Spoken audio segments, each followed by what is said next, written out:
Welcome to Fit After 40, the Women's Fitness and Health Revolution podcast. Kinsey here, certified personal trainer and menopause coaching specialist.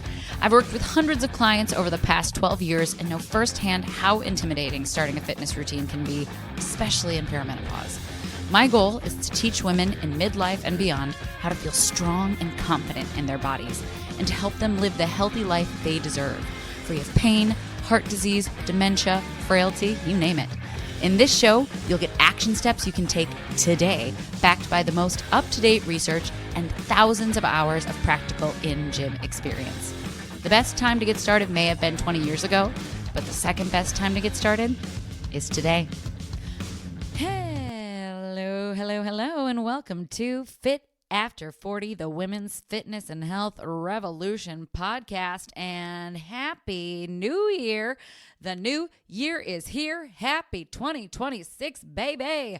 Woo, you guys, I cannot even believe we are here, but I am very excited about it. I don't know about you, but I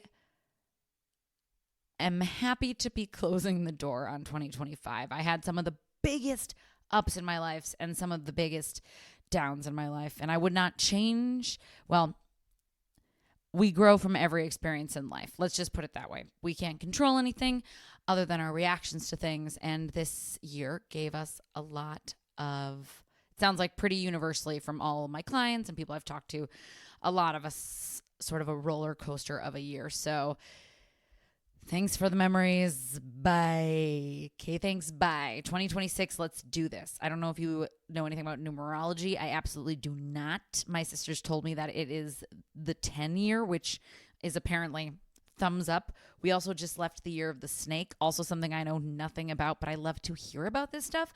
So apparently for people who do know what they're talking about, they're like, yeah, everything you felt tracks with the year of the snake. And I forget what year we're going into now, but again, it's a thumbs up compared to last year. So congratulations. Here we are. Thank you again to every single one of you who showed up for your amazing bodies and brains last year by listening to this here podcast. And if you listen to this podcast, I know you did a whole other bunch of stuff too. But if you've gotten anything out of this podcast in the review, you know it would mean the world to me if you took just like 8 seconds and left a review or a rating, and maybe getting crazy, shared with a woman in your life who needs to hear something that resonated with you. And if you want to get really crazy, you can even share it on social media. Tag me at kinsey.does.the.fitness on Instagram, and I'll share it.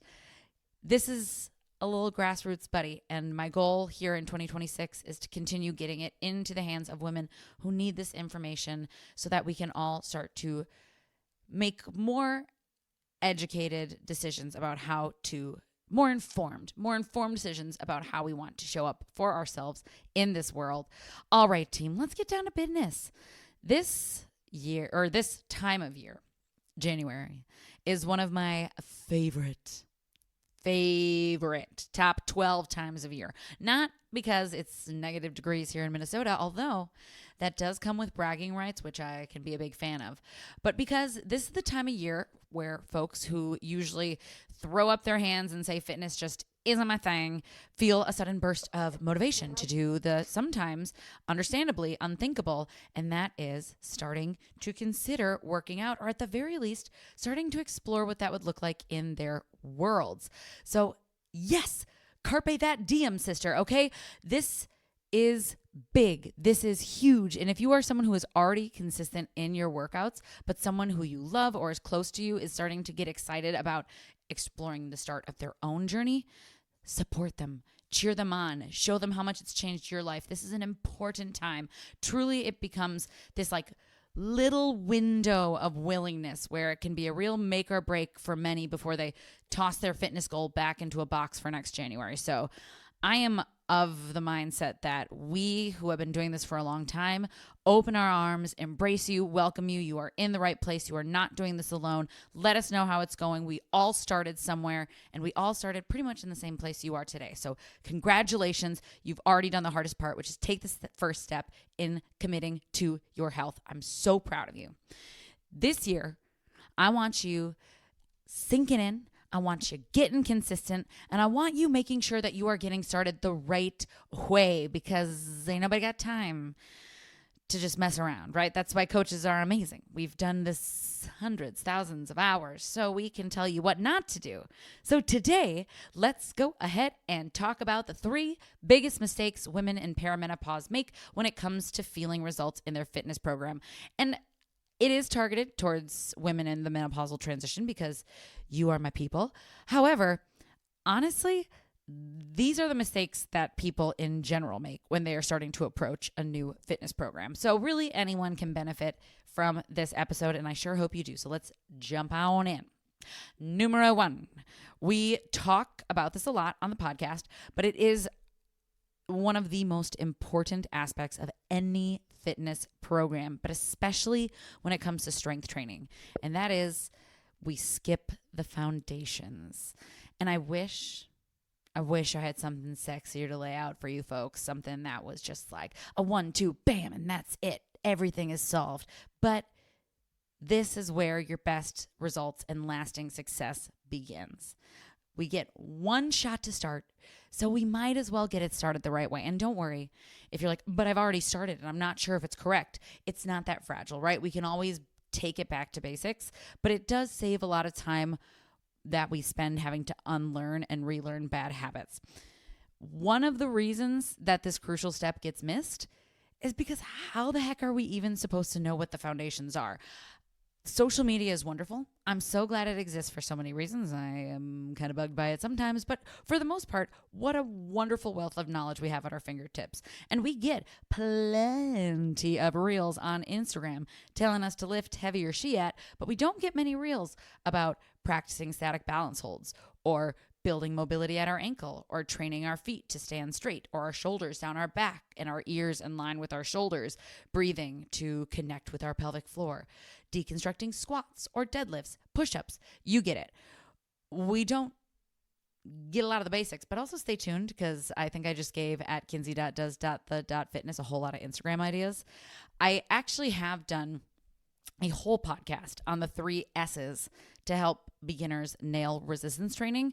I'm going to go ahead and pop that in the show notes. It's a good one. Check it out. But I'll break it down briefly here. If you were to join Fit After 40 small group personal training, my gym, and spoiler, if you're in the Twin Cities, good news, we always, currently have a few spots available. So check out the link in the show notes. You can book a sweat-free 10-minute discovery call, and I'll talk about that more later. Let's talk about this first. If you were to join Fit After 40 small group personal training, your first month, we would focus on these 3 S's. First S, stabilization and balance. Not only is this a non-negotiable for functional hospital-free aging, we've talked a lot about falls, we want to prevent them, but also it's a building block to correcting muscle imbalances. And this isn't just like, maybe I have a muscle imbalance. We all have them. Every single body has them. It comes from the way we hold ourselves through the day. So think sitting at work, leaning with our hip to one side, arching over our phone, standing with our butt popping out, all these different things, right? Turning out at the toe, all these different things. So this phase helps to ensure that when we move underneath heavier weights later down the road, all of these muscles are firing in proper succession with proper alignment, aka we're both minimizing energy and maximizing gains because we're using the right muscles. A lot of times we're just working out inefficiently. So we might not be getting injured yet. We are still training improper movement balances. Remember, every time you train a squat with incorrect form, you're retraining that incorrect pattern and then it goes out with you into the world. Anyway, I digress. But the point is, it's also not a very efficient training. The more we can correct those muscle imbalances and start to dial it in, the more you are going to actually activate the muscles you're working on. Huzzah! We're also focusing on our second S, building a strong core. Not that 500 Britney Spears Daily Crunch vibe. Did I just date myself, by the way? To be fair, when that was a thing, I didn't even know about it, but I learned about that later in life and she was shook. But point is, we are building a foundational core. I found just this site, Physiopedia, and it did, I thought, a great job of describing our core muscles. And they described core muscles as a muscular box. I've also heard of our core muscles described as like a soup can, but I really like how they put it. So I'm just going to go ahead and share how they described it. The core can be described as a muscular box with the abdominals in the front, paraspinals and gluteals in the back, so your glutes can help to stabilize your spine. The diaphragm as the roof. Remember, if like back to 6th grade biology when we blew the air in and that was your diaphragm taking in an inhale and the air came out, that was your diaphragm contracting. So the diaphragm, which also helps you breathe. The pelvic floor and hip girdle musculature are the bottom of the box. Within this box are 29 pairs of muscles that help to stabilize the spine, pelvis, and kinetic chain during functional movements. So wow, that's a lot. Our goal then becomes building a functional core. And step 1 in building a functional core is developing a neuromuscular connection to our core. So that brain muscle connection, so we can intentionally contract and brace it accordingly during all of our movement patterns. Again, I'm not talking about crunches and I'm not even talking about aesthetic core. Although when we start lifting, we do put a pin in that. We'll come back to it. I'm not talking about crunches. I'm not talking about aesthetic. I'm talking about starting with breathing. Yeah, breathing. It is one of the most unsung heroes when it comes to life, period. Think of how often we just breathe shallow. Like if you were to just pause the podcast and listen to your breath, chances are we're getting it right to the chest, but it doesn't get any lower, right? But breathing is also one of the best ways to connect with the top and the bottom of the box. So the diaphragm, we already talked about how it helps with breath, and the pelvic floor.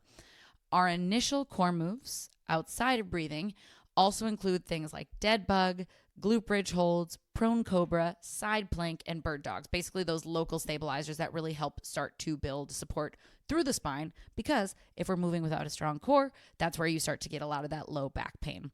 It also, and I'm going a little bit off of my outline here, but having a weakened core can also cause a lot of low back pain, because when we have a lengthened core, especially in that low core area, that space between the belly button and like the pelvic girdle, we tend to have what's called an anterior pelvic tilt, where we stick with our butt out and it might look real cute, but what we're doing is we're crunching and compounding through the low back, and then the front of our belly is sitting extended. So we're keeping our core in a lengthened position, and over time we're starting to create more and more pressure on the low back. It throws our hips out of alignment, which throws everything out of alignment, right? Everything's connected. So just that little swing of the hips when we're not activating through that core can cause back pain, knee pain, ankle pain, foot pain, shoulder pain, neck pain. So it goes a long way. The last S when it comes to the foundational movements that we work on in month 1 is solid form. And this is the part that gets skipped so often. This is where we see the back squat on Instagram, or we see the pistol on a Bosu ball and we go, that is so dope. Or we see the thing saying only lift heavy weights, etc., etc. And we just jump right to the finish line.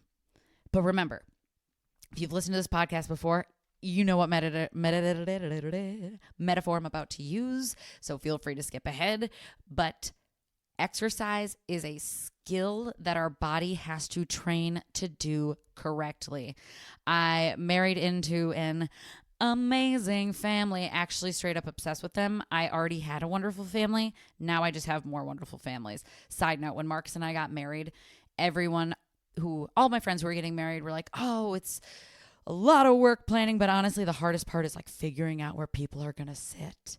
And I was like, why? And they're like, because like so-and-so doesn't get along, and like his aunt doesn't like his own uncle, and it's just a whole thing. And I was like, whoa, we are so lucky. There was not a single person where we had to worry where we put them. But that is a tangent. The point is, one of my newly acquired cousins, who also is starting her strength training journey and killing it, is playing the fiddle. She, I think, is 2 to 3 years in, and a baddie. I just love it. She brought it to our Christmas event. Marcus played guitar. She played fiddle. We all sang. My dream come true. But it's one of my favorite metaphors when it comes to comparing to exercise, because no one, I don't think, looks at a fiddle and goes, I can do that. They look at the fiddle, they pick it up, and they go, what is happened? When we pick up an instrument like a fiddle, the very first thing we learn is how to position our fingers. The next couple weeks, we get really proficient at placing our fingers where they go, because what's happening, our brain is learning how to communicate, signaling to our fingers. That is neuromuscular control. When we do a squat, training our hips to go back, sitting back and down into a squat, pressing down through the heels, squeezing up through the glutes. These are things just like the placement of the notes we are training. That is neuromuscular control. You are training your body in space. Once we have the notes down on the fiddle, then we can start to play just like bangers like Mary Had a Little Lamb, Hot Cross Bun, Twinkle, Twinkle, Little Star, How I Wonder What You Are, the hits. Point is, songs that are a couple of notes, they sound a little squeaky, and then we practice those for a couple weeks. Same with the squat. Once we've got the movement pattern down, maybe we even deconstruct it a little, then we can talk about adding light weight. Maybe we take a goblet squat, maybe we take a box squat. But the point is, just like the fiddle, we don't go right to a back squat. Going directly to a barbell back squat like we saw on Instagram would be like me asking you to stand up and play an Irish folk tune from memory. So we need to train that neuromuscular control in our movement patterns the same way this incredible, amazing cousin of mine has trained herself to play Irish folk tunes on the fiddle. Solid form comes from practicing movements, body weight or low weight, deconstructing movements. So again, when we start with squats, a lot of times I like to start with things like step ups and wall sits, partially so that we can really work on building that neuromuscular connection to what it even feels like to fire your quads or to fire your glutes. A lot of times when I get started with clients, I'll ask them where they're feeling things, and their answer is, I don't know. So that's a big piece too, is starting to realize where you're feeling it. One little trick to that is like, say a squat, for example. I asked a client where she was feeling her squat. She wasn't sure. So I had her hold the bottom of the squat. If you just add a little isometric, a little hold into your movements, that can help turn on the muscle fibers and we can start to feel it in our body, right? Because it starts to heat up a little, so that brain is going, oh, there it is. That's why I love a wall sit. It's hard to deny a quadricep when we're doing a wall sit for 30 to 60 seconds. Just like getting to Carnegie Hall, forming our squats, our deadlifts, our presses, etc. It takes practice, and a lot of boring drilling the same skill practice. I mean, JK, sort of, right? Getting proficient at lifting, to me, is one of the least boring things ever, because nothing beats feeling stronger, fitter, and more in control of your body. And honestly, one of my favorite things that happens really early on in a properly built strength training program is that women start to move weight a lot of times that they maybe didn't think they'd ever lift. And I'm not talking 80 pounds, right? I'm talking 10 pounds, but they came in being I'm not sure I could ever do more than 5. And then eventually they get to 15 and then 20. So it's a small little step over and over, but it all starts here. So this is the huge mistake that almost everyone makes when they're getting started on their own. They skip foundations. They miss firing the proper muscles by addressing those movement imbalances and balance. They miss building a functional core that keeps us from injuring our low back, hips, knees, etc. And they miss learning the skill of moving through common movement patterns. Just like you'd probably benefit from hiring a fiddle teacher versus teaching yourself off YouTube, this is the phase where I find it is very beneficial and worth investing in a trainer. I say it all the time, at least for your first 3 months, so that you can really get these nailed. You're going to save a ton of time down the line. Okie dokie. Next pitfall. We take on too much all at once. This becomes especially true when it comes to stacking New Year's resolutions. I've done all sorts of podcasts on these. Check out last week's podcast. We did one on options other than resolutions, but I also shared in the show notes all the episodes I've done on resolutions and goal setting. But I also see this issue all year long when people start to decide to explore health and longevity goals. Instead of picking one 9 out of 10 doable habit change, they do 10 to 26 out of 10 doable things. So they go from not working out at all to working out 5 days a week. They go from never eating vegetables to trying to make vegetables the center of every meal. They include trying to go from walking 3,500 steps to 10,000 steps. They try to add on from 8 ounces of water to 80 ounces of water. They try to fix waking up scrolling on their phone to suddenly meditating for 60 minutes to, you get it, right? They're just stacking all these things all at once in like the extreme measure of these things, where any one of these things would take quite a bit of time to drill and make a no-brainer. Now, here's the thing. All of these are awesome. I mean, I have talked about this a lot. I do not recommend starting fitness off at 5 workouts a week. I'll talk a little bit more why again, but I'm a big fan of 2 to 3 times a week. But the point is, these are good things. These aren't things that I want you just to throw out and go, well, I guess I won't do them then because Kinsey said it's too extra. Keep them. I like to have a list of things that are important to me, and then I just pick one at a time, because we know generally what we'd like to, areas we'd like to see growth.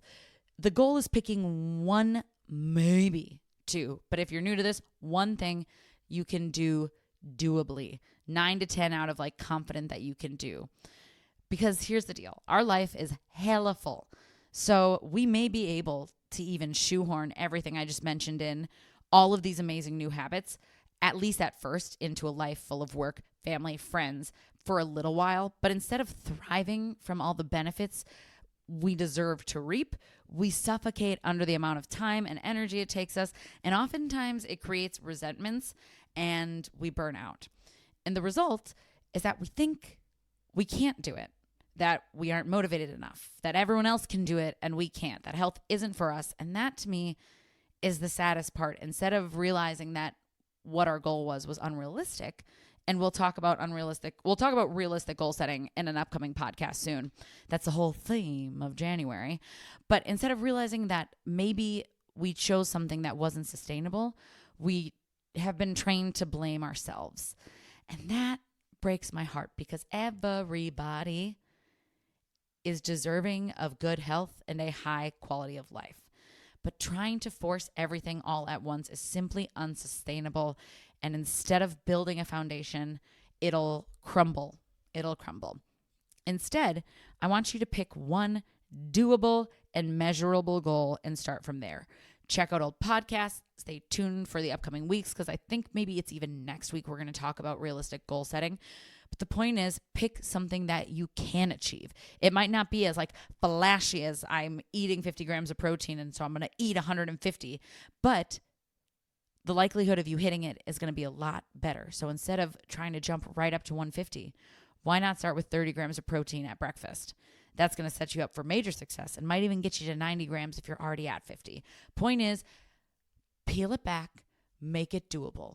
Once it's been a month, 2 months, 3 months, something magical starts to happen, where this new habit that we have to really think about and practice doing becomes a just show up and do it habit. It becomes a no-brainer.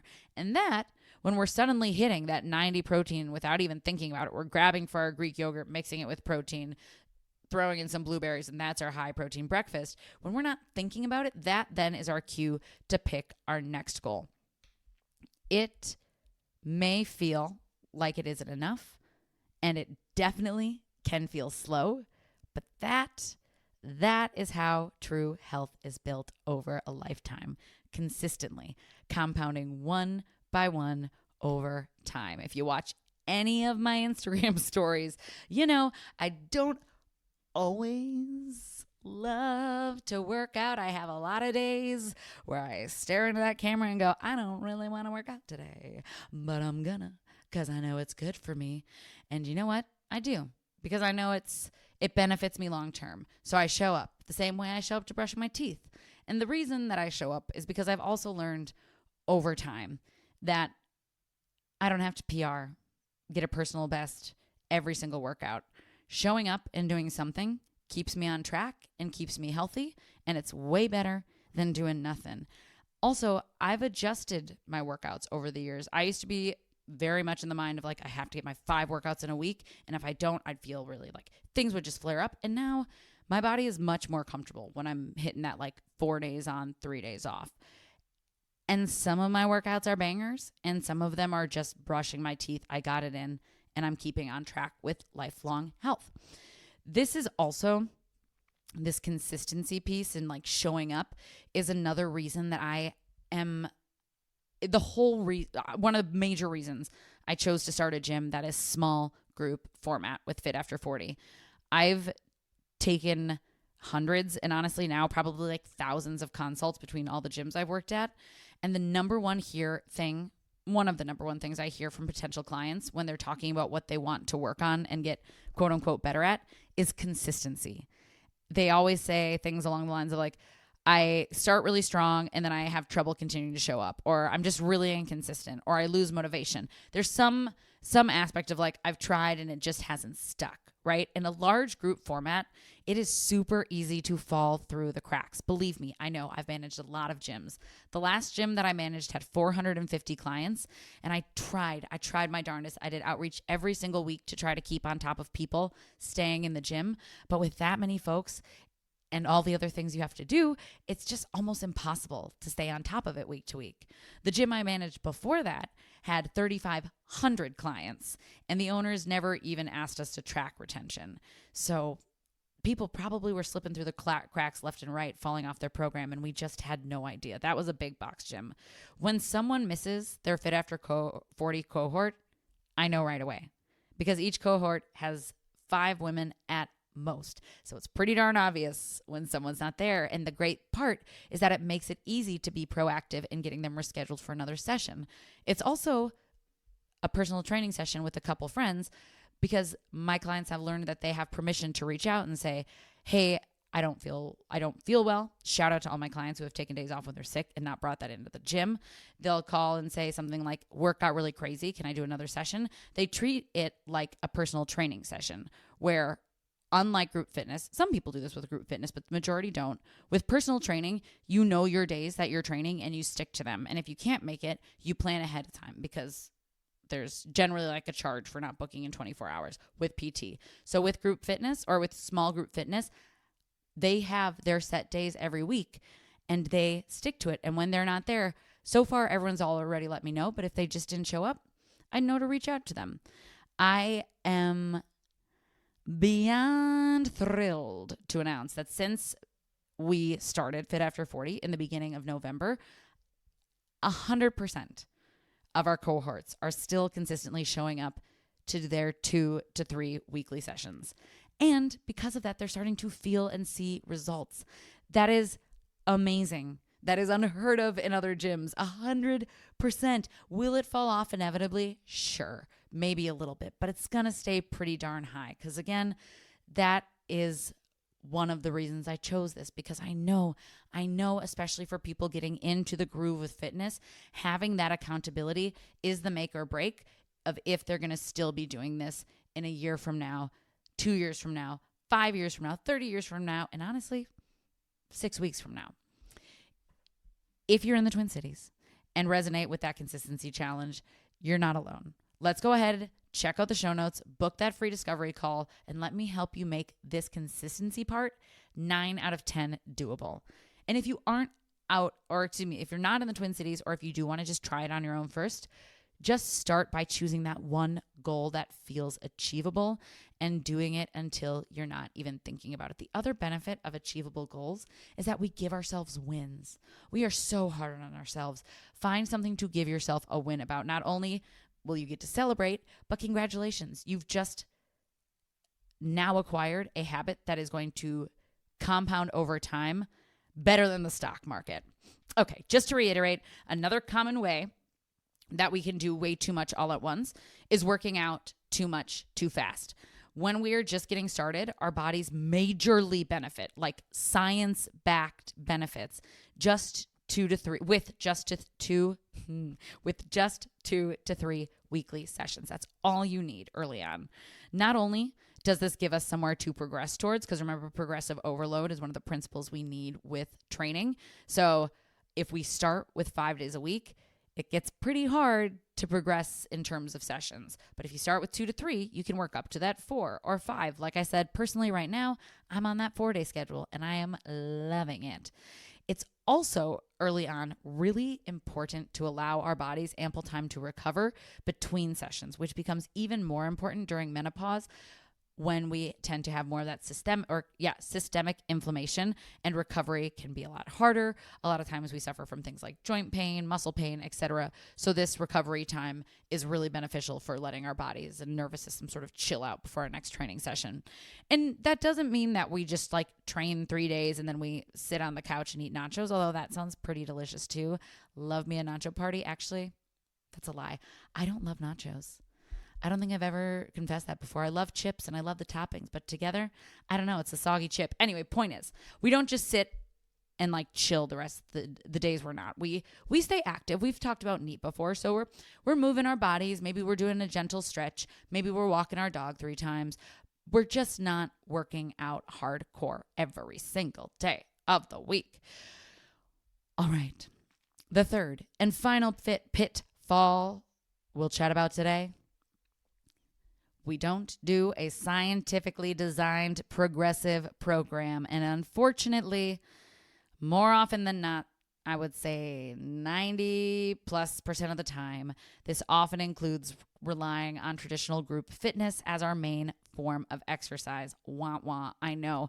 We've done whole podcast before on how there is really only one type of exercise that builds muscle. I'll link it in the show notes. Again, this is scientifically backed time and again. We'll talk about newbie gains in a minute, but one of the biggest principles of strength training and muscle build is progressive overload. And if our program isn't designed with that in mind, we may start off, and probably even will start off, seeing and even feeling changes in our body because newbie gains are real. But eventually, we plateau.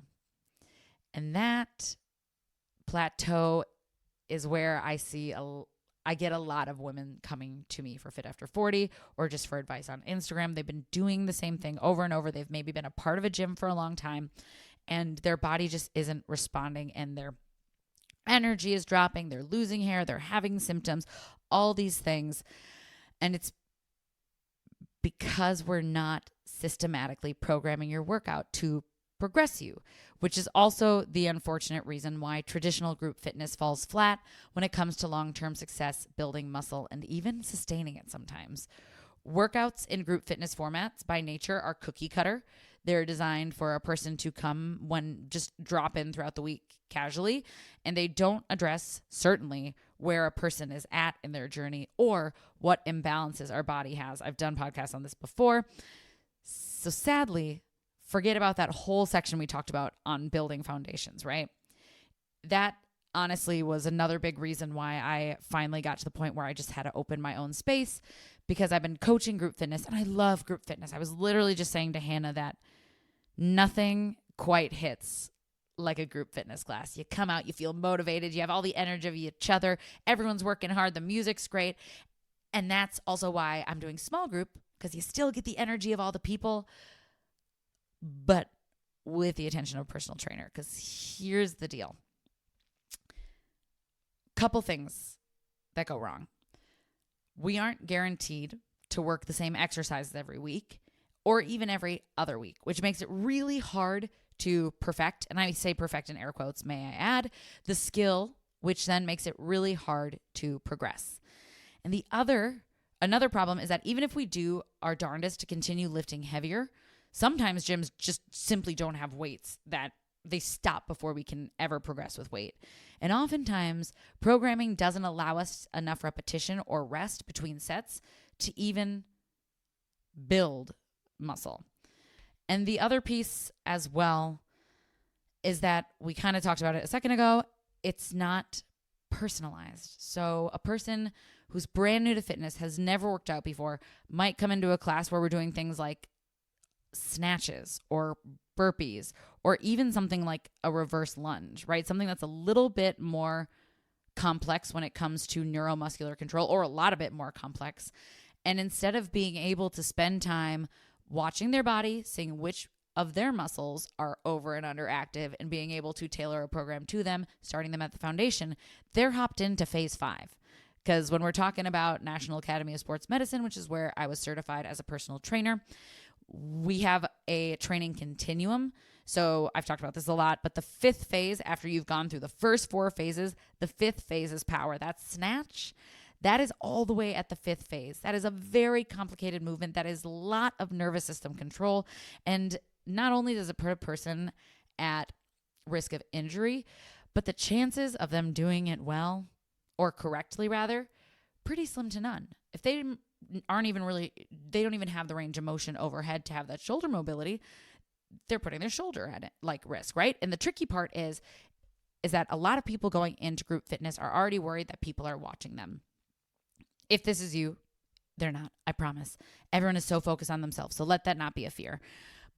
But they're so worried that a lot of times I'll give people who are brand spanking new to fitness options that I would in a Fit After 40 group, but they feel intimidated choosing that option because everyone around them is doing something else. So it is kind of tricky, right? It just doesn't have the type of programming. It doesn't support building foundations for the majority of group fitness, and it's really hard to progress. In Fit After 40, for example, every single body, whenever you join, you are started at your first phase. You are started at stabilization and balance phase. Then you progress to the muscular endurance phase. And then we start to work on hypertrophy or muscle build in that 3rd month. Once we're there, traditional hypertrophy is what we focus on in month 1 in month 3 for the most part, because part of my promise to you in Fit After 40 is that you leave moving well. You know how to correct your imbalances, and you know how to design, basically how to train your body to actually build and maintain muscle. So we stick a little bit more to the traditional hypertrophy in that in the 3rd month, but the 1st month that we're working hypertrophy. And so that looks like 3 to 6 sets of one exercise performed 8 to 12 reps within that close proximity to failure every single time. We're resting between each set for about 30 to 60 seconds. And while this isn't the only way, right? We can also build hypertrophy with supersets. So that's 2 exercises back to back. You'll see a lot of that in month 3 as well, just because it helps us to put more exercises in a 60-minute window. And even trisets where you're doing 3 exercises, you just want to be sure that, that takes a little bit more knowledge around program design to do a triset, I think, just because of the amount of rest and to make sure that we're not doing more muscular endurance. We're really focused on hypertrophy. And there are also studies that show that we can build within a more significant rep range. So anything from as low as 6 reps to as high as 30 reps, as long as that final rep is close to failure. But again, I like to stick within those traditional parameters at first, and for folks getting started on their own, because the metrics make it a little less complicated. So 3 to 6 sets, 1 exercise, 8 to 12 reps, close proximity to failure. That means on that 8th rep, maybe you've got 1 or 2 more reps left, and that you're resting for 30 to 60 seconds between sets. The other piece to consider is that we progress by getting stronger at a specific movement. So if you are programming for yourself after you've built your foundations, consider including the same variation of a squat, a deadlift, a vertical press, so like a chest press, an overhead press, and a row for 4 to 6 weeks at a time, and continue to either build that metric with, weights is the most traditional. We've talked about how to progress at home too. So it could be things like adding reps, adding pauses, slowing time under tempo, or just cutting rest, adding sets, etc. every single week on that same move. If your body's feeling up to it. Big caveat, right? There are definitely going to be some days where we are not feeling our best, and it's much safer just to show up and move our bodies. You can leave the building to the next week. Okie dokie. Wow. So there we have it, my amazing 2026 friends. The 3 pitfalls that sabotage fitness results in menopause, and honestly, really always anybody. 1, we skip the foundations. 2, we take on too much all at once. And 3, we don't do scientifically designed progressive programming, or we rely on traditional group fitness classes to build muscle. And just a bonus pitfall, we want fast results. This is another way that marketers really chomp down on us in January, those like 30-day cleanses, 30-day weight loss, 30-day whole 30, all these 30-day promises. And if we stick to them and we don't see the needle move or feel it in our body in that first month, we start to think we failed. Fitness isn't for us. This works for other, but not me. That whole awful spiral of blaming ourselves. So at all costs, avoid quick fix promises. avoid them. Again, even if you do get rapid weight loss, remember, we don't want rapid weight loss because 25 to 30% of that weight loss is muscle. And that is why that yo-yo dieting is so treacherous, aside from that we really just beat the crap out of ourselves. And this year, if I wish anything for you, it is gentleness and teamwork with your amazing body. This is the vessel we were born into. Like it or not, hopefully you like it. This is who we get. So why not choose to support it and not hurt it, right? Not punish it. I also just want to say on that note, Pitfalls, I admit, is like a little clickbaity, and I don't want any of this in any way to be shaming. Progress is never about perfection. It is about consistency. It is about working with our bodies, not against them. It's about taking care of our wonderful bodies and brains. It's about doing our best, expecting life to be lifey, and then letting ourselves have permission to get started tomorrow, because we aren't fragile, right? We are a lifelong, beautiful artwork in progress in the best way possible. Again, if you live in the Twin Cities and you want some help getting started the right way with building muscle and strength in menopause and beyond, go visit the show notes. Give that link a click to get your complimentary 10-minute discovery call. We'll chat about what your goal is for the next 90 days. We'll chat your biggest roadblocks getting there, and we'll help you find some next steps. Hopefully it's with Fit After 40, but no pressure if it isn't. I will send you with next steps regardless. You and your body are so stinking worth it. 2026, may it be kind, may it be full of lessons, and may we learn from them. Until next time, aroo!